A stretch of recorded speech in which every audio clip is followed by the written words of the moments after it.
সকাল বেলার আমি রে ভাই ফকির সন্ধ্যা বেলা মনরে কোন ভরসায় বাঁধো বাড়ি ওই না নদীর কোলে যখন ধরলো ভাঙন পালি না তুই ওই পারে যাবার ভেলা এই তো নদীর খেলা রে ভাই এই তো বিধির লেখা সকাল বেলার আমি রে ভাই ফকির সন্ধ্যা বেলা দেহ মেশে হয় রে মাটি দেহ মেশে হয় রে মাটি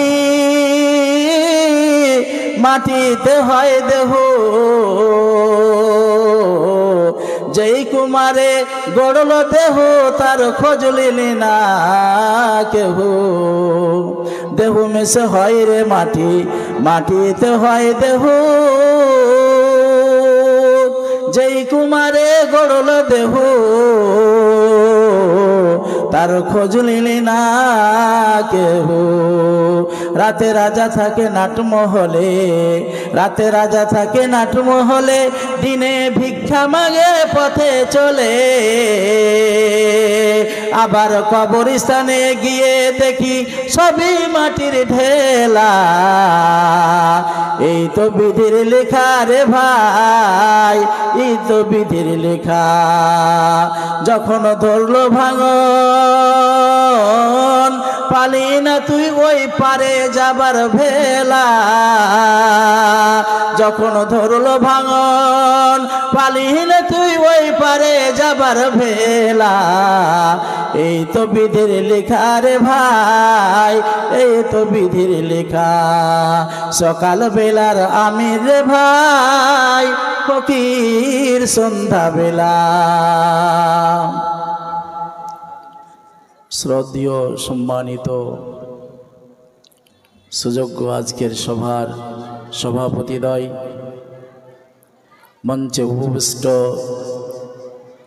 আকাশের তারকা সাদৃশ্য জাতির মাথার তাজ ওলামায়ে কেরাম এবং সুধীমণ্ডলী সামনে আমার বসে থাকা ইমানদার দিনদার আলহাই মিশনের একরাশ ভালোবাসা রেখে বিভিন্ন প্রান্ত থেকে ছুটে আসা আমার স্নেহের ভাই ও বন্ধুরা এবং পর্দার আড়ালে আবলা সরলা মা ও ভগ্নীরা যাবতীয় প্রশংসা স্তুতিবাদ তারিফ ও তৌসিফ সেই মহান আল্লাহ পাক রব্বুল আলামিনের জন্য যেই মহান আল্লাহ পাক রব্বুল আলামিন শীতকে উপেক্ষা করে একটা মিশন কেন্দ্রিক জালসাতে আমাদের সকলকে একত্রিত করে একটি প্যান্ডেলের নিচে বসিয়ে কিছু কোরআন ও হাদিস শোনার সুযোগ করে দিয়েছেন তাই একবার সকলে জোরে সোরে বলুন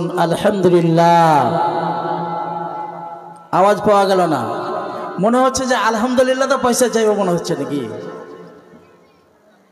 সাহি মুসলিমের 223 নম্বর আপনি আলহামদুলিল্লাহ বলবেন তো আপনার মিজান নেকিতে পরিপূর্ণ হয়ে যাবে। তো যাই হোক, মিশনে এসে আমরা খুশি না বেজার বলুন তো। আমি বিশেষ করে প্রথমে ঢোকার পর একটা নাটক দেখছিলাম, তো সালাতের সময় সালাতে যাচ্ছিলাম, তো নিজে আমি কন্ট্রোল করতে পারছিলাম না। এত সুন্দর পরিবেশ, এত সুন্দর একটা সুনিবিড় পরিবেশ আপনাদের মাঝে তৈরি করে দিয়েছে। ইনশাল্লাহ আমি আলোচনায় সেই পয়েন্টগুলো ইনশাল্লাহ নিয়ে আসবো।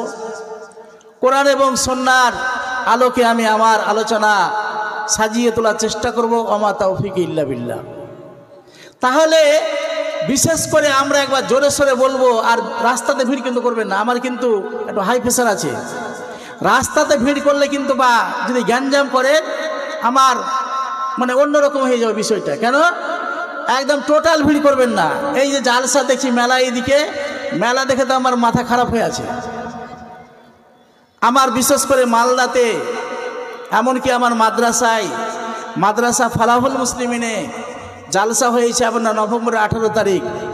একটা দোকান বসতে দিন, কোনো খাওয়া দাওয়ার চায়ের দোকান, কোনো একটা দোকান বসতে দিনি। আপনার জালসার রূপরেখাগুলো ওইভাবে নিয়ে আসতে হবে, কোনো দোকানপাট থাকবে না। যেই সমস্ত ভাইয়েরা ইমানি জাজবা যাদের মধ্যে আছে, অবশ্যই প্যান্ডেলে এসে বসে কোরআন এবং সুন্নাহ আলোকপাত করবেন, শুনবেন। আর যাদের মধ্যে ইমানি জাজবা নেই তারা আসবে না, বাড়িতে ঘুমিয়ে থাকবে। আলহামদুলিল্লাহ, ওটা একটা ভালো কাজ। তাহলে এই দোকানপাট হওয়াতে বিশাল একটা অরাজকতা হয়। যেই দিকে আমি যাব না কেন, ওই দিকে গেলে আমার সময় যেটুকু হয়তো বরাদ্দ হয়েছে ওটাও কোথায় চলে যাবে ভাবতে পারবো না। তাহলে একবার আমরা জোরে সোরে বলি, সেই মহামুনিবের নিকটে আমরা কলেমাতে শুকুর পাঠ করি। তাই সকলে বলুন আলহামদুলিল্লাহ। অতঃপর বিশ্বনবী, মানব কুলের শিরোমণি, সাইয়্যিদুল আম্বিয়া, খাতামুন নবীন, নবী আহমদ, নবী মুহাম্মদুর রাসূলুল্লাহ, সকলে জোরে সোরে বলুন সাল্লাল্লাহু আলাইহি ওয়াসাল্লাম। তিনার প্রতি লক্ষ কোটি দুরূদ ও সালাম বর্ষিত হোক। আল্লাহুম্মা সাল্লি আলাইহি, আল্লাহুম্মা বারিক আলাইহি।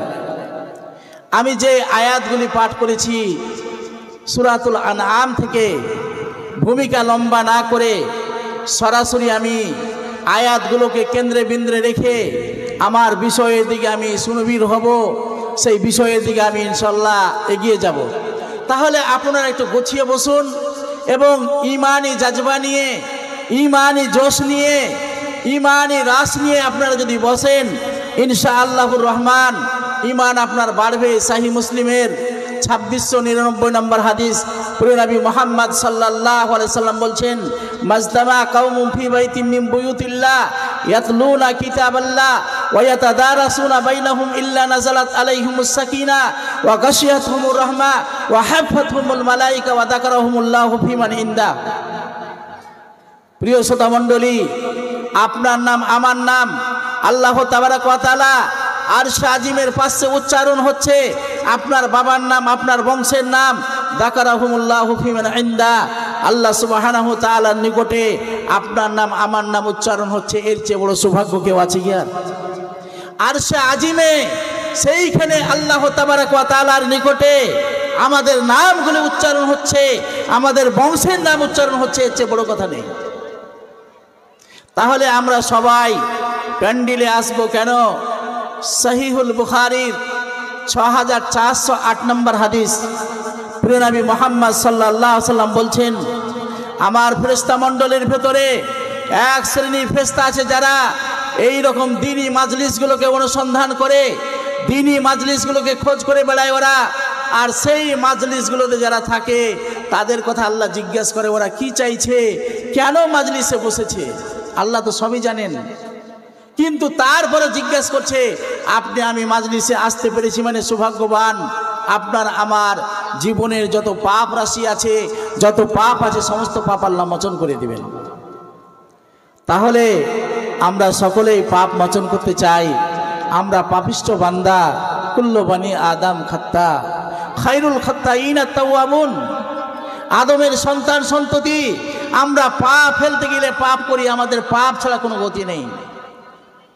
সহিহ মুসলিমের মধ্যে একটা হাদিস আসছে, রাসূলুল্লাহ সাল্লাল্লাহু আলাইহি ওয়াসাল্লাম বলছেন, ওয়াল্লাযী নাফসি বিয়াদি, ওই সত্তার শপথ করে বলছি, ওয়াল্লাযী নাফসি বিয়াদি, লাউলাম লাউলাম তুযনাবু লাযাহাবাল্লাহু বিকুম। আল্লাহ বলছে, শুনে নাও, মানুষ যদি পাপ না করত, প্রিয় নবী মুহাম্মদ সাল্লাল্লাহু আলাইহি ওয়াসাল্লাম বলছেন, ওয়াল্লাযী নাফসি বিয়াদি, ওই সত্তার শপথ করে বলছি, ওই আল্লাহর কসম খেয়ে বলছি, আল্লাহর শপথ করে বলছি, ওয়াল্লাযী নাফসি বিয়াদি, লাউলাম তুযনাবু, যদি পৃথিবীর মানুষেরা পাপ না করত, পাপের কাজ যদি ছেড়ে দিত, আল্লাহ বলছে, লাযাহাবাল্লাহু বিকওমিকুম, আমি অন্য একটা জাতি নিয়ে এসে তারা পাপ করত এবং আমার দরবারে এসে হাজির হতো, আমি আল্লাহ তাদের পাপ রাশিগুলোকে ক্ষমা করে দিতাম এবং আমি আল্লাহ, আমি এটা গৌরব করতাম, আমি আমার অহংকারটাকে তাদের সামনে প্রকাশ করে দিতাম, বান্দারে তুমি পাপ করেছো আমার দরবারে এসো, মসজিদে চলে এসো, রাত্রি 12টার পরে এসো, রাত্রি 2টার সময় চলে এসো, সাজদায় লুটিয়ে পড়ো। তাই নবী বলছে শুনে নাও, এই বান্দা যদি, এই জাতি যদি পাপ না করতো তাহলে এদেরকে আমি সরিয়ে দিয়ে লাজাবে কওমিন, আমি অন্য একটা জাতি আনতাম, অন্য একটা গোষ্ঠীকে এনে তারা কি করতো, ইয়াজনেবুনা, তারা পাপ করতো, ফায়াস্তাগফিরুনা ফায়াগফিরু লাহু, আমি আল্লাহ তাদেরকে ক্ষমা করতাম, তারা পাপ করতো এবং তাদেরকে আমি ক্ষমা করতাম। প্রিয় শ্রোতা মণ্ডলী, আল্লাহর নবী বললেন, এই হাদিসটার মর্ম যেটা বুঝতে পারলাম, তাহলে আমাদের দ্বারা কুল্লু বানি আদম খাত্তা, জামে তিরমিজির মধ্যে হাদিসটা উল্লেখ হচ্ছে। প্রিয় নবী বলছে আমার আদম সন্তান সন্ততি এরা প্রত্যেকটা মানুষ পাপিষ্ট, এদের দ্বারা পাপ হয়ে যায়, কথা বলতে পাপ হয়, চলতে পাপ হয়, আমাদের পাপ আর পাপ। কিন্তু পাপ মোচন করার জন্য আল্লাহ বলছে আমার দরবার খোলা আছে, আমার গেট খোলা আছে, তুমি এসো আমার কাছে ক্ষমা চাও, আমি আল্লাহ তোমার পাপকে আমি মোচন করে দিব বন্ধুরে। তাহলে যদি পাপ না করতো মানুষেরা, আল্লাহ নবী বলছে সহিহ মুসলিমের মধ্যে, এই জাতিটাকে সরিয়ে দিয়ে আল্লাহ অন্য কোনো নতুন জাতি আনতো, আর ওই জাতিটা পাপ করতো, আর পাপ করার পরে আল্লাহর কাছে ইস্তিগফার করতো, আল্লাহ গো আমি বড় পাপী, আমার তুমি পাপ মোচন করে দাও আল্লাহ, এই বলে যখন বলতো, আল্লাহ পাক রব্বুল আলামিন বলতে আমি সেই লোকগুলোকে ক্ষমা করতাম। এবং আল্লাহ যে বলছে সূরা হাদীদের মধ্যে, ওয়ালাহুল কিবরিয়াউ ফিস সামাওয়াতি ওয়াল আরদ, সেই মহান সত্তার তার মাহাত্ম্য নবমণ্ডল এবং ভূমণ্ডলের মধ্যে রয়েছে, সেই আল্লাহর মাহাত্ম্য জমিন এবং আসমানের মধ্যে রয়েছে। ওয়ালাহুল কিবরিয়া, সেই আল্লাহর বড়ত্ব, সেই আল্লাহর মাহাত্ম্য, সেই মাহাত্ম্যটাকে মাহাত্ম্যটাকে কেন্দ্র করে আল্লাহ বলছে আমি এত বড় ক্ষমাশীল, আমি আল্লাহ তার জীবনের সমস্ত পাপগুলো মোচন করে দেবো। ভাই আমার, যে আয়াতগুলো প্রথমে বলেছিলাম সেই আয়াতের দিকে আমি চলি। আল্লাহ পাক রব্বুল আলামিন সূরা আনআমের মধ্যে বলছেন, সূরা আনআম সূরা নম্বর 6, সেই আয়াতের মধ্যে বলে, কুল তাআলাউ আতলু মা হাররামা রাব্বুকুম আলাইকুম আল্লা তুশরিকু বিহি শাইআ। আল্লাহ নবীকে ওগো নবী, আপনি আপনার উম্মাতকে জানিয়ে দেন, সারা পৃথিবীর মানুষকে আপনি জানিয়ে দেন, বলেন কুল তাআলাউ, তোমরা এসো, তোমাদেরকে আমি আবৃত্তি করে শোনাই, তোমাদেরকে আমি পাঠ করে শোনাই। আতলু মা হাররামা রাব্বুকুম, তোমাদের প্রতিপালক তোমাদের জন্য যেই বিষয়গুলো হারাম করেছে, এসো তোমাদেরকে আমি পাঠ করে শোনাই, পড়ে শুনিয়ে দিই। আতলু মা হাররামা রাব্বুকুম আলাইকুম আল্লাহ তুশরিকু বিহি শাইআ। প্রথম নম্বরে বললেন ওই জিনিসটা তোমাদের জন্য হারাম করে দেওয়া হয়েছে, আল্লাহ তুশরিকু বিহি শাইআ, আল্লাহর সঙ্গে অংশীদার করবে না, আল্লাহর সঙ্গে শিরিক করবে না। জীবন চলে যাক, জীবন চলে যাবে, কিন্তু আল্লাহর সঙ্গে শরিক করবে না, আল্লাহর সঙ্গে কাউকে অংশীদার করবে না, এক নাম্বার। দ্বিতীয় নাম্বারে বলছে আল্লাহ তাবারক ওয়া তাআলা বলছে শুনে নাও, তারপরে পরে কি করবে, তোমার মাতা পিতার সঙ্গে ভালো ব্যবহার করবে। তা'বুদুল্লাহ ওয়া লা তুশরিকু বিহি শাইআ ওয়া বিল ওয়ালিদাইনি ইহসানা। আল্লাহ বলছেন দ্বিতীয় নাম্বার পয়েন্টে, ওই তুমি কি করবে, তোমার মাতা পিতার সঙ্গে সদাচরণ করবে, ভালো ব্যবহার করবে। আল্লাহ পাক রব্বুল আলামিন এই কথা বলে দিলেন, তুমি তোমার মাতা পিতার সঙ্গে ভালো ব্যবহার করবে। তৃতীয় নাম্বারে বলছে ওয়ালা তাকতুলু আওলাদাকুম মিন ইমলাক, জীবিকার ভয়ে, খাবারের ভয়ে তোমরা কি করবে না, তোমাদের সন্তানদেরকে হত্যা করবে না। ভাই আমার, বন্ধু আমার, আগে তো জাহিলিয়াত জামানায় কন্যা সন্তান হওয়ার পরে তার গলা টিপে মেরে ফেলা হতো। আজকে বর্তমানে ছবি করতে গিয়ে ল্যাবরেটরি নিয়ে গিয়ে যখন নিয়ে যাওয়া হয়, ডক্টররা লেখা আছে দেখবেন, সেখানে লিপিবদ্ধ করা আছে ভ্রূণ নির্ণয় করা দণ্ডনীয় অপরাধ। এটা ভ্রূণ নির্ণয় করা যাবে না বন্ধুরা, কিন্তু আপনি যদি ঘুষ দিয়ে দেন, টাকা যদি দিয়ে দেন, সঙ্গে সঙ্গে বলবে কি লিঙ্গ আছে, এটা পুরুষ লিঙ্গ আছে না স্ত্রীলিঙ্গ আছে। আর যখনই দেখবেন স্ত্রীলিঙ্গ আছে যদি বলে দেয়, আপনি সঙ্গে সঙ্গে ডাক্তারকে ঘুষ দিয়ে বললেন আমার কাছে 5,000 টাকা নিয়ে নেন, আমার বাচ্চাটাকে এখনই ক্লিয়ার করে দেন। নাউজুবিল্লাহ। সে আইয়ামে জাহিলিয়াতের কাজটা হতো। তারা সেই সময় ভূমিষ্ঠ হওয়ার পরে হত্যা করত। বন্ধুরে আজকে আমরা কিভাবে হত্যা করি? যখন ল্যাবরেটরি নিয়ে গেলাম, ছবি করা গেল, ফ্যাক্সে ধরা পড়ল পুরুষ লিঙ্গ না স্ত্রীলিঙ্গ, দেখা গেল সেটা স্ত্রীলিঙ্গ আছে। সঙ্গে সঙ্গে বাচ্চাটাকে এমন ইঞ্জেকশন মেরে দেওয়া হলো তার মাকে, বাচ্চাটার সঙ্গে সঙ্গে প্রসাব হয়ে গেল, নষ্ট হয়ে গেল। আল্লাহ রে আল্লাহ। তারপরে বলছে শুনে নাও, তুমি কি করবে না? ওয়ালা তাকরাবুল ফাওয়াহিশা। চতুর্থ নাম্বারে বলছে তুমি কখনো অশ্লীলতার পাশে যাবে না। মা দাহরা মিনহা ওয়া মা বাতান, সেটা প্রকাশ্য হোক কিংবা গোপন হোক। ভাই আমার, আজকে এক এক করে ব্যাখ্যাটি বলবো ইনশাআল্লাহ। প্রকাশ্য হোক কিংবা গোপনে হোক, আপনি কখনো সেখানে যাবেন না। আল্লাহ এটা কড়াভাবে চূড়ান্তভাবে নিষেধ করে দেন। আল্লাহ বলছেন লা তাকরাবুল ফাওয়াহিশা মা যাহারা মিনহা ওয়া মা বাতান। সেটা গোপনভাবে হোক না কেন, প্রকাশ্যভাবে হোক না কেন বন্ধুরে, সেই পাপের কাছে আল্লাহ কি বললেন? ওখানে তুমি যাবে না, যাবে না। আল্লাহ এটা নিষেধ করে দিল, রেড সিগন্যাল দিয়ে দিল, কোশ্চিন কালেও যাবে না। তারপরে পঞ্চম নাম্বারে বলছে আল্লাহ ওয়ালা তাকতুলুন নাফসাল্লাতী হারামাল্লাহু ইল্লা বিল হক। কোনো মানুষকে অন্যায়ভাবে হত্যা করা যাবে না, কাতাল করা যাবে না, কোনো মানুষকে হত্যা করে দেওয়া যাবে না। কেননা আল্লাহর কোরআন বলে দিয়েছে পরিষ্কারভাবে, কোনো মানুষকে অন্যায়ভাবে তুমি হত্যা করতে পারবে না। অন্যায়ভাবে হত্যা করা এটা বড় অপরাধ। এরপরে আমি হাদিস দিয়ে ব্যাখ্যাতে চলে আসবো ইনশাআল্লাহ। তারপরে আল্লাহ বলছেন যালিকুম ওয়াসাকুম বিহি লাআল্লাকুম তাকিলুন। জলে বোতল দেখি।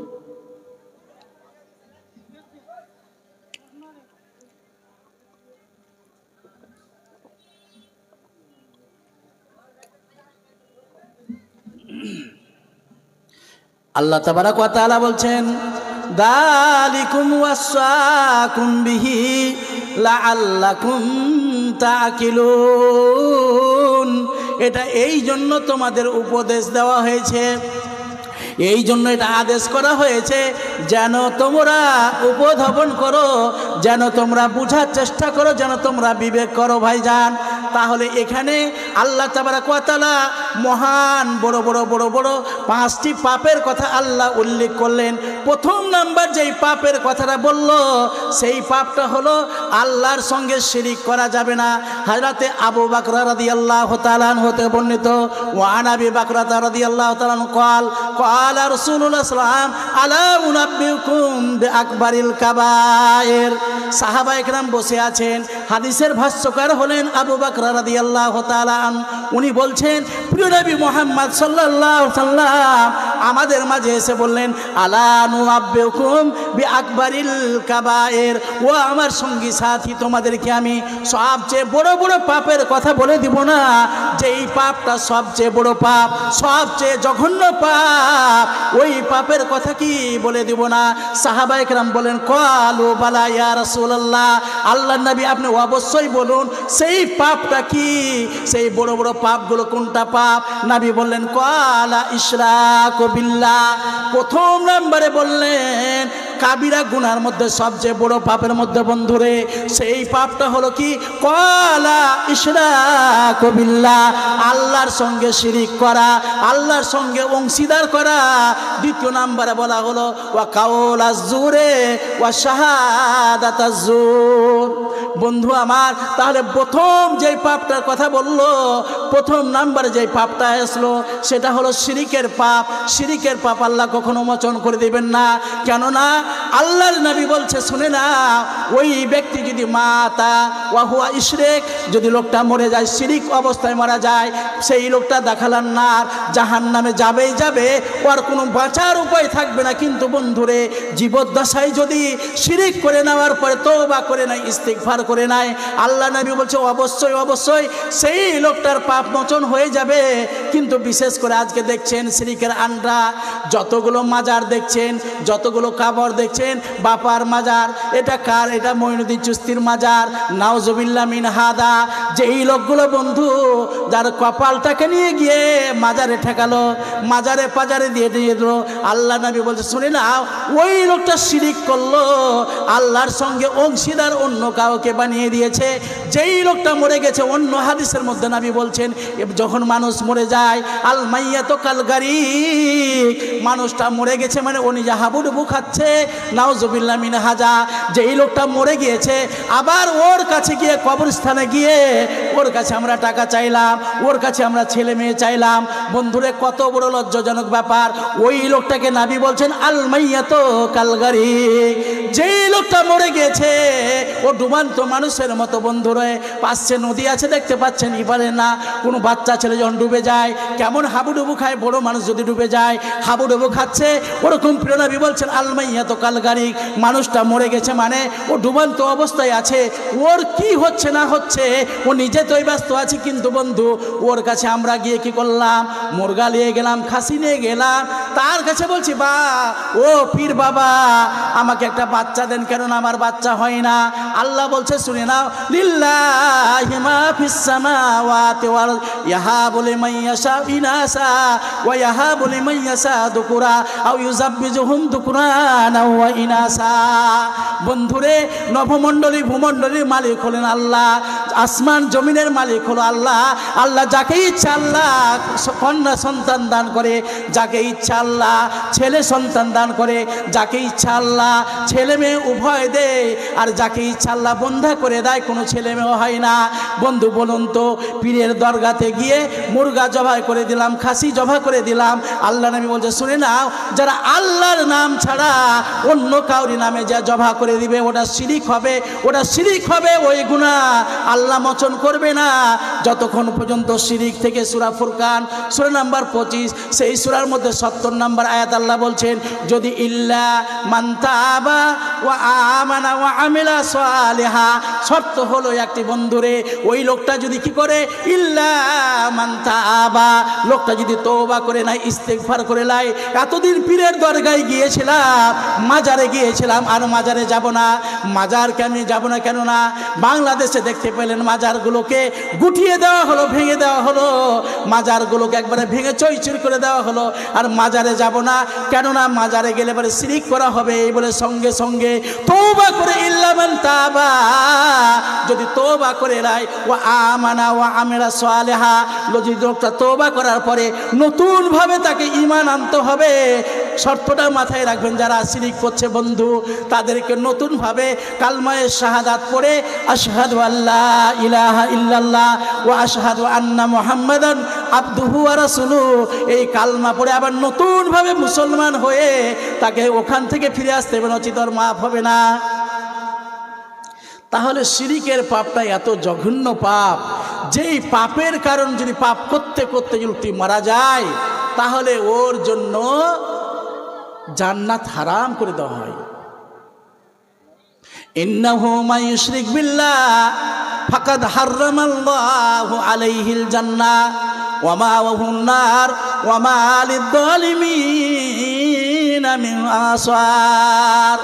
আল্লাহ বলছে শুনে নাও, ইন্নাহু মান ইউশরিক বিল্লাহ, যেই লোকগুলো আল্লাহর সঙ্গে অংশীদার করে, শিরিক করে, যারা যারা শিরিকের মতো জঘন্য পাপ করে, এটা কাবিরা গুনাহ, এই পাপ যারা করবে, আল্লাহ নবী বলছে শুনে নাও, শিরিক করতে করতে তুমি যদি মারা যাও রে বান্দা, তাহলে তোমার জন্য আল্লাহ পাক রব্বুল আলামিন জান্নাতটাকে নিষিদ্ধ করে দিবেন, হারাম করে দিবেন। ইন্নাহু মান ইউশরিক বিল্লাহ ফাকাদ হাররামাল্লাহু আলাইহিল জান্নাহ ওয়া মা'হুন নার ওয়া মা লিয-যালিমিনা মিন আনসার। এবং যারা জালেম, যারা শিরিক করেছে, জালেম বলতে এখানে আজ জুলুম বলতে এখানে শিরিককে বোঝানো হয়েছে, যারা জুলুম করেছে, শিরিক করেছে যারা, তাদের কোনো সম্মুখ থাকবে না, তাদের কোনো সাহায্যকারী থাকবে না বন্ধু। তাহলে ওই লোকগুলো কোথায় যাবে আল্লাহ যদি তাদের সাহায্য না করে? বন্ধুরে অবশ্যই অবশ্যই বন্ধু, আজকে শিরিকের বাজারটা কিন্তু গরম। দেখবেন মা বোনদের মধ্যে কাউরি হাতে তো দেখা যাচ্ছে ধাগা বাঁধা আছে, কেউ তাবিজ পরে আছে, কেউ কোমরে তাবিজ বেঁধে আছে, নাউজুবিল্লাহ মিন হাদা। যেই সমস্ত লোকেরা এইভাবে শিরিক করে, আল্লাহ নবী শুনে নাও ওই লোকগুলোর জন্য দুর্ভাগ্য আছে। যেটা সহিহ মুসলিমের হাদিস পড়েছি, আল্লাহ নবী বলছে 7 শ্রেণীর মানুষ ধ্বংস হয়ে যাবে, 7 শ্রেণীর মানুষ ধ্বংস হবে। হাদিসের ভাষ্যকার হলেন হযরত আবু হুরায়রা। ওয়া আন আবি হুরায়রাতা রাদিয়াল্লাহু তাআলা আন ক্বাল ক্বালা রাসূলুল্লাহ সাল্লাল্লাহু আলাইহি ওয়াসাল্লাম, হযরত আবু হুরায়রা বলেন নবী সাল্লাল্লাহু আলাইহি ওয়াসাল্লাম বলেছেন, ইজতানিবু সাবআল মুআবিকাত, তোমরা 7টি ধ্বংস বস্তু থেকে তোমরা বেঁচে থাকো। ক্বালু মা হুন্না ইয়া রাসূলুল্লাহ, সাহাবা ইকরাম সঙ্গে সঙ্গে প্রশ্ন করলেন, ওগো আল্লাহর নবী সেই বস্তুগুলো কি যেই বস্তুগুলো আমাদেরকে ধ্বংস করে দেবে? মা হুন্না ইয়া রাসূলুল্লাহ, আল্লাহ নবী আপনি বলুন ওই বস্তুগুলো কোন বস্তুকে বলা হয়েছে, আপনি কোনগুলো বস্তু থেকে বাঁচতে বলেছেন বলুন তো। আল্লাহ নবী প্রথম নাম্বারে বললেন আর শিরকু বিল্লাহ, আল্লাহর সঙ্গে শিরিক করা, আর সিহর এবং জাদু যারা করে বন্ধু, জাদু যারা করে কত জঘন্য কাজ করে। আয়াতটা মনে রাখবেন, যারা জাদুঘর হয়ে যায় কি কাজ করতে হয়? 7-8টি উপকরণ আছে, 2-3টি বলবো আপনাকে, কেন সময় সংকীর্ণ। 7-8টি উপকরণের মধ্যে 2টি উপকরণ 3টি বলবো মাত্র বন্ধু। 1 নাম্বার, কোরআনুল কারীমের সূরা ফাতিহার আয়াতগুলো যারা জাদু করে উল্টো দিক দিয়ে লিখে দেয়, 1 নাম্বার। 2য় নাম্বার হলো নাউজুবিল্লাহ, মা বোনদের ঋতুস্রাব দিয়ে, মিন্স দিয়ে, হাইজের খুন দিয়ে আয়াতগুলোকে লেখে নাউজুবিল্লাহ মিন হাদা। কত বড় জঘন্য কাজ করে বন্ধু যেই লোকগুলো জাদুগার বন্ধুরে। আর 3য় নাম্বার, বদমাশি করে ওরা কি নাপাক অবস্থায় থাকবে, জীবনে পাক হবে না, পবিত্রতা অর্জন করবে না।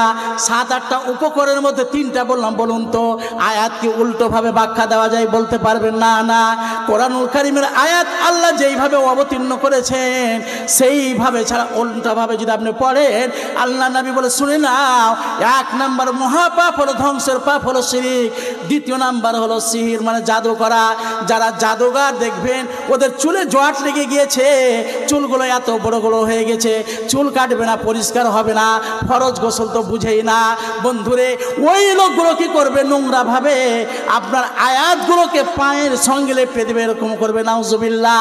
যারা জাদুগার খবরদার জেনে রাখবেন, জাদুর কাছে যাবেন না, ওদের পাশে গেলে আপনার ঈমান নষ্ট হয়ে যাবে।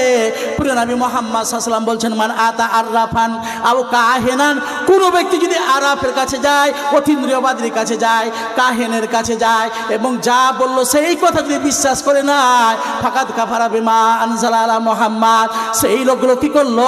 নবী মুহাম্মদ সাল্লাল্লাহু আলাইহি ওয়াসাল্লামের প্রতি যেই বিধান অর্থাৎ কোরআনুল কারীম যে অবতীর্ণ করা হয়েছে, কোরআনকে অস্বীকার করলো, কোরআনকে অমান্য করলো। বন্ধু কোরআনকে যদি অমান্য করে ওই লোকটার মধ্যে ঈমান থাকতে পারে কি? না, না, কখনো ঈমান থাকতে পারে না বন্ধুরে।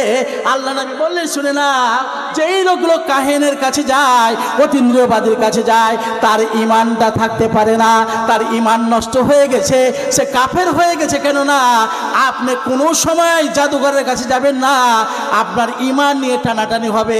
হজ করে এসেছেন মক্কা থেকে, হজ করে আসার পরে ভাবছেন আমার ছেলেটাকে কে জাদু করে দিয়েছে মনে হয়, আপনি জাদুঘরের কাছে চলে গেলেন। না, না, কোশ্চিন কালে যাবেন না।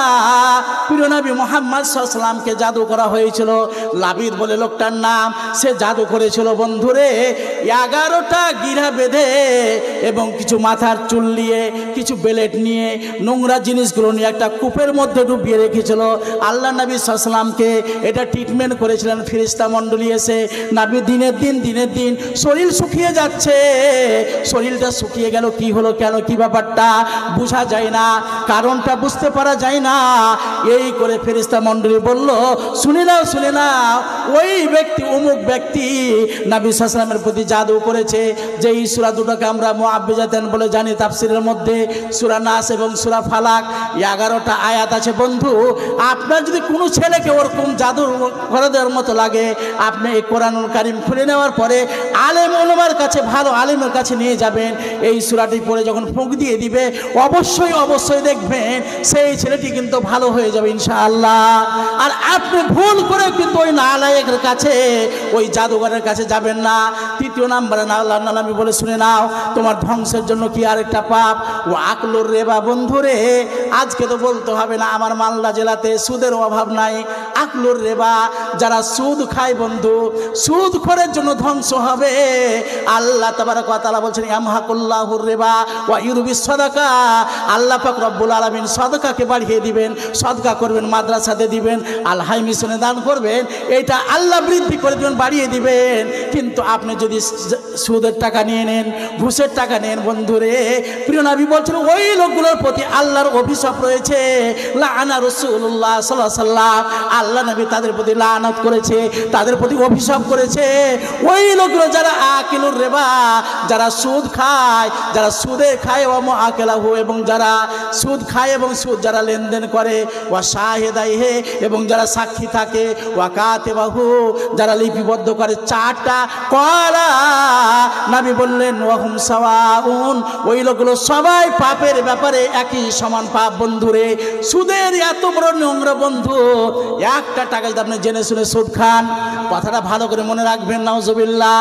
যদিও বলতে নিজেকে ইতস্তত মনে হয়, কিন্তু হাদিসের ব্যাখ্যা বলতে হবে, কেননা একটা সুদের টাকা যদি একটা দিরহাম আপনি জেনে শুনে খেয়ে নেন, সুদের টাকা একটা টাকা যদি আপনি খান, তাহলে সবচেয়ে 70টা বড় বড় পাপ হয়।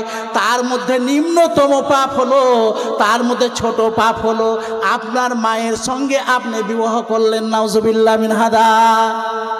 বলুন তো, কেউ বলতে পারবে, কোনো আলেম ফতোয়া দিতে পারবে যে মায়ের সঙ্গে বিবাহ বৈধ? কেউ বলতে পারবে না বন্ধু। তাহলে সুদ যদি খায়, ওই লোকটা কি করলো? সুদ খাওয়ার ফলে ওর 70টা পাপের মধ্যে দরজা রয়েছে, তার মধ্যে নিম্ন পাপটা হলো ওর মায়ের সঙ্গে বিবাহ করলো, তুনকাহু উম্মা, তার মাকে বিবাহ করলো। বন্ধু বলুন তো, নাউজুবিল্লাহ। হাজারবার তোবা করেন, আপনি বক্তব্য শুনে যাওয়ার পরে সঙ্গে সঙ্গে যদি সুদের কারবার থাকে, আমি বলে থাকি আপনি সুদের কারবার করছে বন্ধু, ছেড়ে দেন, লবণ ভাত খান। আপনি দুবার না খেয়ে একবার খেয়ে থাকেন, যেরকম প্রিয় নবী মুহাম্মদ সাল্লাল্লাহু আলাইহি ওয়াসাল্লামের বাড়িতে কয়েকদিন ধরে চুলা জ্বলেনি, উনুন জ্বলেনি, আখা জ্বলেনি। কেননা আম্মা জান আয়েশা বলছেন আমরা দুটা খাবার খেয়ে থাকতাম, আসওয়াদানে, দুটা কালো জিনিস খেয়ে থাকতাম, একটা হলো পানি আর খেজুর খেয়ে থাকতাম, অন্য কোনো খাবার থাকতো না। কয়েক মাস ধরে আখা জ্বলতো না, আমাদের উনুন জ্বলতো না বন্ধুরে।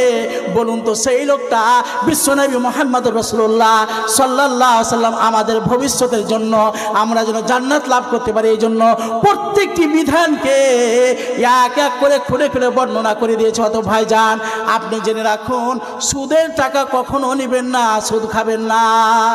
চতুর্থ নাম্বার বড় পাপ হলো ওয়া আকলু মালিল ইয়াতিম, ওয়া আকলু মালিল ইয়াতিম।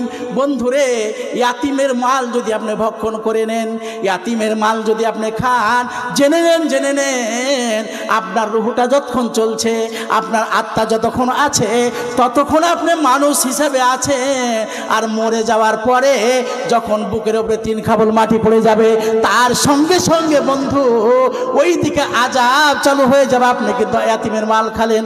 আজকে তাফসীর পড়া থেকে সূরা নিসার মধ্যে পড়ালাম, সেখানে বলা হচ্ছে কোনো ব্যক্তি যদি ইয়াতিমের মাল খেয়ে নেয়, সেই ব্যক্তি যেন তার পেটে যেন আগুন ধরিয়ে নিল, তার পেটে যেন আগুন পরিপূর্ণ করিল। বন্ধু বলুন তো, আজকে ইয়াতিমের মাল আমরা ঠগিয়ে খাই কি খাই না? এখানে আছে কি নাই বলুন তো?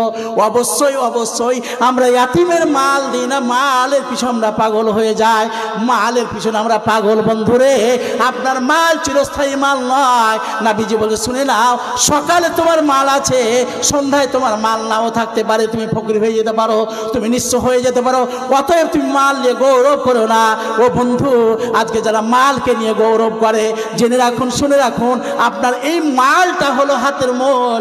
দেখা গেল সকালে মাল ছিল, সন্ধ্যায় মাল না থাকতে পারে, মাল শেষ হয়ে যাক। ভাইজান বলুন তো, চতুর্থ নাম্বার পাপটা আমাদের সমাজে আছে কি নাই? আহলুল হাদিস এলাকায় সেই পাপটা আমরা করি কি করি না? পঞ্চম নাম্বার নবী বলছেন ওয়াত্তাওয়াল্লা ইয়াউমাজ যাহাব। বন্ধুরে, লড়াইয়ের ময়দান থেকে, লড়াইয়ের মাঠ থেকে আপনি পিঠ পালায়ন করলেন, পিঠ ফিরিয়ে পালালেন, লড়াই করতে করতে জিহাদ করতে গিয়ে আপনি পালিয়ে গেলেন, নাউজুবিল্লাহ। না না, কখনো না, কখনো না। জিহাদের ময়দানে যখন নেমে যাবে, আল্লাহ তাবারাক ওয়া তাআলা সূরা সাফের মধ্যে বলছেন, ইয়া আইয়ুহাল্লাযীনা আমানু হাল আদুল্লুকুম আলা তিজারা তুজিকুম মিন আযাবিন আলিম তুমিনুনা বিল্লাহি ওয়া রাসূলিহি ওয়া তুজাহিদুনা ফি সাবিলিল্লাহ বিআমওয়ালিকুম ওয়া আনফুসিকুম যালিকুম খায়রুল লাকুম ইন কুনতুম তা'লামুন। ও পৃথিবীর মানুষ, তোমরা শুনে নাও, আল্লাহ তাবারাক ওয়া তাআলা বলছে তোমাদেরকে আমি একটা কল্যাণের পথ কি বলে দেব না? হাল আদুল্লুকুম আলা তিজারা, তোমাদেরকে এমন একটা বাণিজ্যের কথা বলে দেব না যেই বাণিজ্য করলে তোমরা সাকসেসফুল হবে, যেই ব্যবসা করলে তোমরা সাফল্য হবে। আল্লাহর নবী বলো, আল্লাহ পাক রব্বুল আলামিন শুনে নাও, এমন কি ব্যবসার কথা বলে দেব না এবং তোমাদেরকে যন্ত্রণাদায়ক শাস্তি থেকে আল্লাহ অব্যাহতি দিবে, বাঁচিয়ে রাখবে, এই কথা কি তোমাদের বলে দেব না? বললেন, আল্লাহ বলছেন শুনে নাও, শুনে নাও, তাতে থেকে বাঁচার জন্য তুমিনুনা বিল্লাহ, আল্লাহর প্রতি বিশ্বাস স্থাপন করতে হবে। তুমিনুনা বিল্লাহি ওয়া রাসূলি, আল্লাহর প্রতি বিশ্বাসের পরে পরে রাসূলের প্রতি বিশ্বাস করতে হবে। ওয়া তুজাহিদুনা ফি সাবিলিল্লাহ, আল্লাহর পথে সংগ্রাম চালাতে হবে আপনার মাল দিয়ে, আপনার জীবন দিয়ে। আল্লাহ প্রথমে মালের কথা বলেছে, প্রথমে জীবনের কথা বলেনি, কেননা জীবনের বিশাল মূল্য রয়েছে বন্ধুরে। আল্লাহ এই জন্য প্রথমে বলেছে বিআমওয়ালিকুম ওয়া আনফুসিকুম, তুমি কি করবে? লড়াই করবে, সংগ্রাম চালাবে, মাল দিয়ে প্রথম লড়াই করবে, মালের পরে জীবন দিবে, জীবন ঝাঁপিয়ে দিবে, জীবনকে আল্লাহর পথে উৎসর্গ করে দিবে। আল্লাহ বলছে এটা তোমরা যদি জানতে, এটা তোমাদের জন্য শ্রেয়, এটা তোমাদের জন্য সবচেয়ে কল্যাণকর, এটা তোমাদের জন্য সবচেয়ে গৃহ ভালো, এটা সবচেয়ে তোমাদের জন্য শ্রেয় ছিল। যদি তোমরা আজকে অনুধাবন করতে, তাহলে বুঝতে পারতে এই কাজটা আমরা কি করলাম। ভাইজান বলুন তো, তাহলে লড়াইয়ের ময়দান থেকে আপনি পিঠ ফিরিয়ে পালাতে পারবেন না, কোশ্চিন কালো যেতে পারবেন না, কেন না আল্লাহ তাবারাক ওয়া তাআলা বলছে শুনে নাও, যেই লোকগুলো লড়াইয়ের মাঠ থেকে পালিয়ে যায় ওরা হলো কাপুরুষ, ওরা হলো মুনাফিক। মুনাফিকের কাজ হলো লড়াইয়ের ময়দান থেকে পালিয়ে যাবে। ভাই আমার, বন্ধু আমার, প্রিয় নবী মুহাম্মদ সাল্লাল্লাহু আলাইহি সাল্লাম বদর যুদ্ধে যেই দিন বদরের ময়দানে বদর যুদ্ধ সংগঠিত হবে, কাফের বেঈমানের সঙ্গে ইসলামকে জয় করার জন্য লড়াই হবে। প্রিয় নবী মুহাম্মদ সাল্লাল্লাহু আলাইহি সাল্লাম মাত্র 313 জন সাহাবায়ে কেরামকে নিয়ে সেই ময়দানে পৌঁছে গেলেন, বদরের ময়দানে চলে গেলেন। ভাই আমার, বন্ধু আমার, লড়াই আরম্ভ হবে। বিস্তারিত ঘটনা বলার প্রয়োজন নয়, আমি যেই বিষয়টুকু অল্প একটু বিষয় নেব যেটা শিক্ষার সঙ্গে জড়িত আছে সেইটুকু আমি দরকার। ভাই আমার, বলুন তো, বদর যুদ্ধ হলে নবী একটা কথা বললেন, আবু উবাইদা বিন জাররাহ ফিল জান্নাহ। আবু উবাইদা বিন জাররাহ এক এক করে আশারায়ে মুবাশশারার কথা আল্লাহ নবী মিশকাত দ্বিতীয় খণ্ডের মধ্যে সেই হাদিসটা পাওয়া যাচ্ছে। মিশকাত দ্বিতীয় খণ্ডে হাদিসটা আছে। আজকে বিশেষ করে এই মিশনের মধ্যে বন্ধু একটা গৌরবের বিষয়, মিশকাত জিলদে আউয়াল পর্যন্ত পড়িয়ে দেওয়া হলো। এর মতো ধন্যবাদ আর কি হতে পারে? যেই বন্ধুরা, যেই বেটিদেরকে পড়ানো হয়েছে, যে মাদের পড়ানো হয়েছে, তারা যেন অবশ্যই সেটাকে রক্ষা করে, কেননা মিশকাত পড়ে নেওয়া মানে একটা আলেমা হয়ে যাওয়া, একটা আলেমা হয়ে গেছে মেয়েটা। কেননা মিশকাত পড়ে নেওয়া মানে হাদিস যেগুলো আছে মিশকাতে, সমস্ত হাদিসগুলো বুখারী মুসলিমের হাদিস উদ্ধৃতি দেওয়া আছে। প্রত্যেকটি বেশিরভাগ প্রথম বাবের মধ্যে, বাবুল আউয়াল যেখানে উল্লেখ হয়েছে প্রথম অনুচ্ছেদের মধ্যে বন্ধুরে, সমস্ত হাদিসগুলো বুখারী মুসলিমের হাদিস রয়েছে। তারপরে পরে যখন দ্বিতীয় বাবের মধ্যে দ্বিতীয় অনুচ্ছেদে অন্য হাদিসগুলো আনা হয়েছে। বলুন তো, আজকে এখানে 1-2 করে আমি শুনছিলাম 13টা মেয়ে ছেলে, 13টা মেয়ে মিশকাত আউয়াল পড়ে নিয়েছে। এমনকি শেষ হাদিসটা আমার বন্ধুবার আব্দুল বাসির সালাফি সাহেব হাফেজাহুল্লাহ, উনি হাদিসটা ব্যাখ্যা দিচ্ছিলেন। বন্ধু, আজকে সমাজের মধ্যে বড় ব্যাধি আছে, যারা মেয়েদেরকে মিরাজ দিল না, ছেলেদেরকে সম্পদ দিয়ে দিল, জমি দিয়ে দিল। জেনে রাখুন বন্ধুরে, আপনাকে এই বার্তাটাও জানিয়ে যাচ্ছি, আপনারও মেয়েটাও আপনার, ছেলেটাও আপনার। ছেলে কত পেয়ারা হয়ে গেল, কত ভালোবাসা হয়ে গেল। ছেলেকে জমি দিলেন, মেয়েকে মাহরুম করে দিলেন। আপনি জেনে রাখেন, একটা জেরক্স পেপার যদি আপনি দেন, কম্পিউটারে চাপিয়েছেন, ABC ধরেন লেখা আছে, উঠবে ABC, যখন জেরক্স পেয়ে দিয়ে আসবে বন্ধু, আপনি এখানে কাটবেন, আল্লাহ তাবারাক ওয়া তাআলা জান্নাতের মিরাজটা আপনার কপাল থেকে ক্যান্সেল করে দেবে, কেটে দেবে। বলেন নাউজুবিল্লাহ। যেই লোকগুলো এইভাবে মিরাজকে নষ্ট করে দেয় বন্ধু, সেই হাদিসটা শেষে কিতাবুল ওয়াসি বাবুল ওয়াসিয়ার মধ্যে হাদিসটা আসছে আপনার বন্ধুরে। সেই সময় বলা হলো যেই লোকগুলো এখানে মিরাজ থেকে মেয়েকে কোনো সময় দেখা গেল মেয়েকে মিরাজ দিল না, অনেক সময় দেখা যায় ছেলেকে জমি দিল মেয়েকে দিল না, অনেক সময় দেখতে পাওয়া যায় কিন্তু এটা কম, মেয়েকে কেউ দিয়ে দিল, কিন্তু মেয়েকে দেওয়ার বিষয়টা এটা অল্প, কিন্তু ছেলেকে দিয়ে দেয় এটা ঢালা হারে। সকাল সন্ধ্যা অভিযোগ আছে মাওলানা সাহেব, আমার আব্বাজান কি করেছে সমস্ত ছেলেগুলোকে জমি দিয়ে দিল। আমার নিজের বিশেষ করে আত্মীয়র মধ্যে পড়ে মালদায় বিয়ে দিয়েছে মেয়েটার, সেই মেয়েটা আমাকে ওখান থেকে ফোন করছে, মাওলানা সাহেব আমার বাবা আমার ভাইদের নামে সমস্ত জমিগুলো লিখে দিয়েছে, বিচার করে দেন। এক দুই করে বিচার করতে বললাম, ভাই আমার আপনি যেই কাজ করেছেন বড় পাপের কাজ করেছেন, অতএব আপনি জমি ফিরিয়ে দেন না তো আপনার এখানে যদি আপনি মিরাজ কেটে নেন জান্নাত থেকে আল্লাহ আপনাকে মাহরুম করে দিবে, আপনি জান্নাতে যেতে পারবেন না। ভাইজান বলুন তো ইয়াতিমের মাল যারা লুণ্ঠন করে নিল, আল্লাহ তাবারক ওয়া তাআলা সূরা আনআমের মধ্যে বলছে পক্ষান্তরে লা তাকরাবু মালাল ইয়াতিম, ও পৃথিবীর মানুষ শুনে নাও তোমরা ইয়াতিমের মালের সন্নিকটে যেও না। যদি সৎ উত্তর থাকে, ভালো যদি উপদেশ থাকে, ভালো নিয়ে যদি থাকে যেতে পারো, কিন্তু বন্ধুরে যখন ছেলেটা যৌবন কালে চলে আসবে পদার্পণ করবে অবশ্যই তার মালটা তাকে গুছিয়ে দিতে হবে। অন্য ব্যাখ্যার মধ্যে তাফসির আহসানুল বায়ানের মধ্যে এবং ফাতুল কাদের মধ্যে পাওয়া যায় লোকটা যদি ইয়াতিম যেই লোকটা দেখে, পিতৃহীন লোককে যারা দেখে সেই লোকটা যদি নিঃস্ব হয় তাহলে ওর খাবার যেন চলে, ওর জীবিকা যেন চলে, এতটুকু মাল নিতে পারবে। আর এর চেয়ে মাল যদি বেশি নিয়ে নেয় তাহলে সে যেন তার পেটে জাহান্নামের আগুনকে লাগিয়ে দিল, জাহান্নামের আগুন দিয়ে পেটটাকে পরিপূর্ণ করলো। তাহলে মাল কতটা নিতে পারবে ফাতুল কাদের মধ্যে এবং তাফসির আহসানুল বায়ানের মধ্যে পাওয়া যাচ্ছে। যদি লোকটা নিঃস্ব হয়, যেই লোকটা ইয়াতিমের প্রতিপালন করছে, লোকটা দরিদ্র দেখা গেল, লোকটা জমি জায়গা নেই, তাহলে ইয়াতিমের মাল অতটাই খেতে পারবে, অতটাই ভক্ষণ করবে যেন তার জীবিকাটা বাহন হয়, জীবিকা যেন চলে যায়, বেশি মাল নিতে পারবে না। ভাইজান বলুন তো ইয়াতিমের মাল যারা খেয়ে আছে এবং নিজের পেটকে মোটা করে দিলাম, নিজের জমিকে বাড়িয়ে দিলাম ইয়াতিমের মাল খেয়ে, বন্ধুরে দুনিয়াতে তোমার পেটটা বড় মনে হচ্ছে কিন্তু দুনিয়াতে পেটটা পড়ে আছে, জাহান্নামের আগুন দিয়ে তোমার পেটটাকে পরিপূর্ণ করে রেখেছো, জাহান্নামের আগুন দিয়ে তোমার পেটটাকে পূর্ণ করে রেখেছো।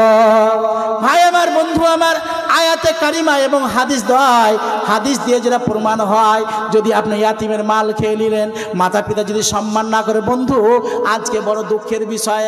আল্লাহ বলছে শুনে নাও, সূরা ইসরার মধ্যে সূরা নাম্বার 17 আয়াত নাম্বার 23 এর মধ্যে আল্লাহ উল্লেখ করছেন ওয়াকাদা রব্বুকুম আল্লাহ ওয়াকাদা রব্বুকা আল্লাহ তা'বুদু ইল্লা ইয়াহু ওয়া বিল ওয়ালিদাইনি ইহসানা।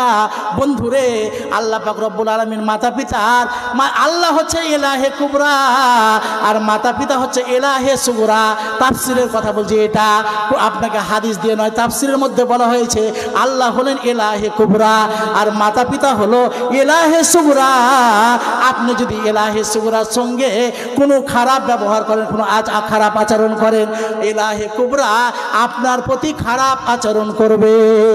মাতা পিতার প্রতি যদি আপনি অন্যায় করেন, বন্ধু এটা ইলাহে সুগরা হলো, এর প্রতি যদি আপনি অন্যায় করেন, আল্লাহ পাক রব্বুল আলামিন আপনার বিচার করার জন্য আহকামুল হাকিমিন হয়ে আল্লাহ বসে আছেন। আল্লাহ সমস্ত বিচারকের বিচারক, আল্লাহ আপনার বিচার করবে। বন্ধুরে অতএব যারা এইভাবে ইয়াতিমের মাল খেয়ে নেয়, মাতা পিতার সম্মান করে না, আল্লাহ নবী বলছে শুনে নাও, আল্লাহ বলছে শুনে বান্দারে, তুমি বিশেষ করে আজকে বিচার আচারে দেখতে পাওয়া যায় নিজের আত্মীয় স্বজনের ব্যাপারে বিচার হলে কিন্তু ওর ব্যাপারে বিচার বলি না। আল্লাহ বলছে ইদা কুলতুম ফাদিলু ওয়ালাউ কানা দা কুরবা। ও পৃথিবীর মানুষ শুনে না, তুমি বড় বিচারক হয়েছো, বড় বিচারক হয়েছো, বিচার করতে গিয়ে তুমি যদি নাই কথা না বলতে পারো, তোমার ছেলে যদি চুরি করে নাই দোষারোপ হয়, তোমার ছেলেকে দোষ সাব্যস্ত করো, কিন্তু আমাদের মধ্যে ওটা নেই। যদি ওয়াপারের দোষটা চাপাবো কি করে, এটা চাই আমরা। কিন্তু আয়াতে বলা হচ্ছে কি, আপনার নিজের ব্যাপারে হলো আপনি হক কথা বলুন, ইনসাফ কথা বলুন, ইনসাফের কথা বলুন। আপনি ওয়াপারের বেলায় বিচার চাপিয়ে দিলেন, ওকে অন্যায়ভাবে ঠকিয়ে দিলেন না, কখনো এটা করবেন না। আল্লাহ বলছেন ইনসাফ করো ওখানে। তাহলে এই আয়াত এবং হাদিস থেকে যেটা প্রমাণ হয় সহিহ মুসলিমের, যে এই 7টি জিনিস মানুষকে ধ্বংসের দিকে নিয়ে যাবে। এবং আপনি যদি শিরিক করেন, এত জঘন্য পাপ এটা আপনি ভাবতে পারছেন না, এটা সবচেয়ে বড় পাপ, এটা কাবিরা গুনাহ। তাহলে মোচন হওয়ার জন্য যেটা শর্ত বললাম, আপনাকে নতুনভাবে ঈমান আনতে হবে, তওবা করতে হবে। ভাইজান, তাহলে আজকে আমরা কোন জায়গায় আছি, কোন জায়গায় আমরা পৌঁছেছি? আমরা কোরআন হাদিস আমাদের মাঝে বিদ্যমান, রাসূলুল্লাহ সাল্লামের ছেড়ে যাওয়া ঐশী বাণী কোরআনুল কারীম এবং হাদিস আমাদের কাছে বিদ্যমান, অথচ আমাদের মাঝে অন্যায় অবিচার, প্রত্যেক দিন বিচার আর আচার। এত সমাজে অন্যায় অবিচার কেন? এত অন্যায় কি জন্য? আপনি বিশেষ করে কোরআন হাদিসের ধারে না থাকার কারণে।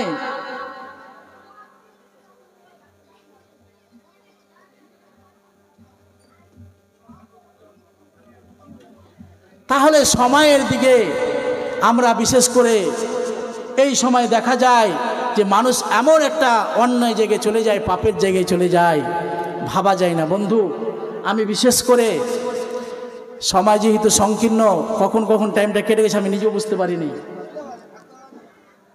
তো আল্লাহ পাক রব্বুল আলামিন এই আয়াতে কারিমা এবং হাদিসের মধ্যে যেটা বললো, একটা সবচেয়ে ভাইটাল কথা বলে আমি বিষয়টাকে গুটিয়ে নেব। বিশেষ করে একটু দানের দিকে আমি যাব। ভাইজান, আল্লাহ রাসূল সাল্লাল্লাহু আলাইহি ওয়াসাল্লাম বলছেন যে দান যদি তোমরা করো তাহলে তোমাদের মাল কমে যাবে না। একটা উদাহরণ প্রথমেই বলে দিই। ধরে নেন আল-হাই মিশনের পাশে সরকারের পক্ষ থেকে একটা জলের ট্যাঙ্কি করে দেওয়া হয়েছে এবং নিচে তার জলকে ব্যবহার করার জন্য ট্যাপ সিস্টেম করে দিয়েছে। আপনি খুললে জল পাবেন না তো পাবেন না। এখন ধরে নেন যে আমি জল পরিপূর্ণ করে দিলাম মার্শাল চালিয়ে, মোটর চালিয়ে, আর সমস্ত ট্যাপগুলোকে টাইট করে লাগিয়ে দিলাম, খোলাখুলির কোনো সিস্টেম নাই। যেটা মাল পড়বে অপচয় হবে না, মালটা থাকবে। বলুন তো, মালটা থাকবে না, মালটা অপচয় হবে? এটা বলুন। সাদেক বাবু নাকি ওটা বসে আসে, একটু করে বোঝা যাচ্ছে, আর দূর থেকে বোঝাও যায় না। আমার নানার পাশে, সাইফুদ্দিন নানার পাশে, ও ইখলাসুর রহমান সাহেব, আপনার দানটা কিন্তু আমার হাতে দিতে হবে, কিন্তু আমি মুসাফির মানুষ, আপনি ওদিকে দান নেবেন না। এবার সাহেব বল, তুমি দান নেবেন, এইদিকে মালটা দিবে আমাকে, আমি 10টা মিনিট কালেকশন করব। ওখানে চুট করে উনি একটা মাস্টার মানুষ, ডক্টর মানুষ, 500 টাকা দিয়ে পাঠিয়ে দিল, ওটা হবে? আমি বহুদিন পরে এসেছি, আমি মুসাফির মানুষ। প্রিয়নবী বলছেন লা তারুদ্দু দোয়া সালাসা, 3 শ্রেণীর মানুষের দোয়া আল্লাহ ফিরিয়ে দেন না। দাওয়াতুল মুসাফির, মুসাফিরের দোয়া আল্লাহ কখনো রদ করেন না, প্রত্যাবর্তন করে দেন না। আমি বিষয়টা যেহেতু সময়টা খুব সংকীর্ণ বলছে, আমার আজিজাম বলে দিয়েছে সোহবল, যখন আমি এই কোরআনুল কারিমে 30টা পারা আছে, একটা কোরআনের মূল্য আমি বিশেষ করে একটা পারার মাত্র 2000 টাকা করে পারা পিছু। এক পারাতে বিশেষ করে আপনি নগদ না পড়বেন, বাকি লিখাবেন, খাতা কলম রেডি আছে। আমার ওদের একটা ডোনেশন, ওদের একটা মুক্তিপণ নির্ণয় করা হলো, 5টি স্টিপোজ হলো, 5টা ধারণ হলো। একটা ধারণ ছিল, আমি যেহেতু সময় নেই, একটা বিষয় ছিল যে তোমরা এই বাচ্চাগুলোকে, আনসারদের ছেলেদেরকে শিক্ষা দিবে আর তোমরা এখান থেকে মুক্তি পাবে। বন্ধুরে, শিক্ষা কত বড় গুরুত্বপূর্ণ জিনিস ভাবতে পারছেন? কয়েদিদের ধরে নিয়ে আসা হয়েছে, হাজার তোমার বলছে খালি ছুরি নিয়ে গলার দিকে দেখাচ্ছে, ইশারা করছে। যখন আল্লাহ রসুল পরামর্শ চাইলেন, হাজার তোমার বলে এই কথাই বলছেন, আল্লাহ রসুল এদেরকে বাঁচিয়ে রেখে লাভ হবে না, এদের গলায় ছুরি চালান। কিন্তু শিক্ষা কত বড় গুরুত্বপূর্ণ জিনিস দেখুন। শিক্ষার বিনিময়ে তাদেরকে কিছু লোককে ছেড়ে দেওয়া হয়েছিল। দয়া করে বিলম্ব করবেন না, আসুন, মাত্র 2000 টাকা করে একটা পারা হয়েছে। যেতে যেতে দেখছি একটা লোক খাজুর বাগানে কোদাল নিয়ে নালিগুলো ঠিক করছে, কোদালের পানি নিয়ে যাবে এইদিকে, খাজুর বাগানে পানি দিবে বলে বিভিন্ন নালিগুলো ঠিক করছে, ভাতি ঠিক করছে। লোকটাকে আমি জিজ্ঞাসা করলাম, মা ইসমুকা, বন্ধু তোমার নাম কি? বলছে কেন, আমার নামের কি প্রয়োজন আছে? আমার নাম নিয়ে তুমি কি করবে? বলছে নামটা যেটা বিশেষ প্রয়োজন, এই মেঘমালা থেকে আপনার নামটা ভেসে আসছিল যে অমুক ব্যক্তির বাগানে পানি দিয়ে দাও, তাই কিন্তু আপনার নামটা কি কাজ করেন আপনি? হাদিসটা সারসংক্ষেপে খুব সংক্ষিপ্ত আকারে বলছি। বলছে, বন্ধু আমি 3টা কাজ করি, মালটাকে 3 ভাগে ভাগ করে দিই। একটা ভাগ আমি মালের পরিচর্যাটা করে বাগানের পরিচর্যা করি, 1 ভাগ আমি মাল আল্লাহর পথে ব্যয় করে দিই, আর 1টা ভাগ মাল আমার ছেলে মেয়েকে খাওয়াই, আমার আহলে আইয়ালকে খাওয়াই, পরিবারকে খাওয়াই। বন্ধুরে বলুন তো, সেই লোকটার বাগানে আল্লাহ তাবারক ওয়া তাআলা আকাশের মেঘ দিয়ে পানি বর্ষণ করে, বাড়ি বর্ষণ করে তার ফসল উৎপাদন করে দেন। আজকেও যদি মাল আপনি দিয়ে দেন, 1 প্রকারের মাল 1টা ভাগ করে আপনি যদি মাদ্রাসায় আল্লাহর মিশনে দেন, অবশ্যই অবশ্যই আল্লাহ তাবারক ওয়া তাআলা আসমানি দুর্যোগ থেকে, আকাশের দুর্যোগ থেকে আপনার ফসলকে, আপনার ধন সম্পদকে হেফাজত করবে। বন্ধুরে অবশ্যই। হ্যাঁ গো, যেই লোকটিকে দেখেছি আমি অতিথি বিন্দু হিসেবে, ওই লোকটি দান দিলে তো এতক্ষণ উঁচাহে দান পড়বে গো, একটাও কি পাই না কেন আমি?